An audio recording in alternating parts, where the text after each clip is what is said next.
All right, Thanksgiving Day is over. We had three amazing games on Thanksgiving. Just a few notes from the three games that just passed. It was the day of the underdog. All three of the teams that were um, not scheduled to win in the game, they all won. Two road teams won. We had two divisional matchups with the Packers playing against the Lions. The Packers seems like to be a bad matchup just for the Lions in general. For some reason, their personnel matches up really well with what the Lions do.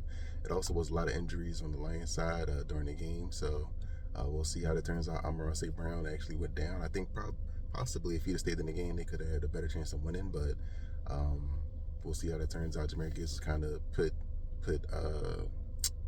he was kind of locked up for most of the game, so I think Montgomery had a good one. But it seems the Packers are like a bad matchup for the Lions in general.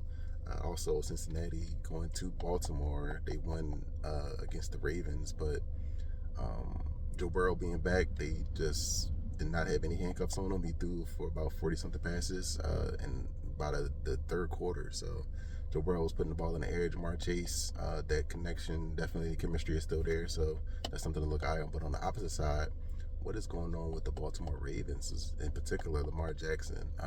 Ever since he came back from an injury, he has not looked the same. He had like 3 turnovers, I believe. So I don't know what's really going on last year. It's last year, but he had 40 touchdowns and 4 interceptions. So it's just not really looking good for Lamar Jackson. I kind of think that he came back a little too fast just to try to save the season. But we'll see how the rest of the season plays out. We still got about like 6 or 7 games, so a lot could be done in that time frame. With Kansas City, something to note, with them losing yesterday in Dallas, they have to win every game for the rest of the season in order to make the playoffs. So if it wasn't already playoff mode for Kansas City, now we're actually getting into playoff mode.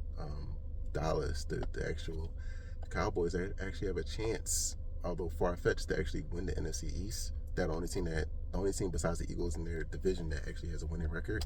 So we'll see. This game today for who's it? The Bears and the Eagles is huge. First off, whoever wins this game is going to be in sole possession of like second place in the NFC. But the loser of this game is going to, be dropped down substantially in the standings. Like I say, we still have about like 6 games left, so it's a lot of things that could happen. But yeah, some few things that happened yesterday. All the teams that weren't supposed to win, like I said, they won. So it's going to be like a domino effect today. This game is pretty huge, and also on Sunday, it's some huge games coming in. So that's a few notes that I got just for the Thanksgiving games that just passed.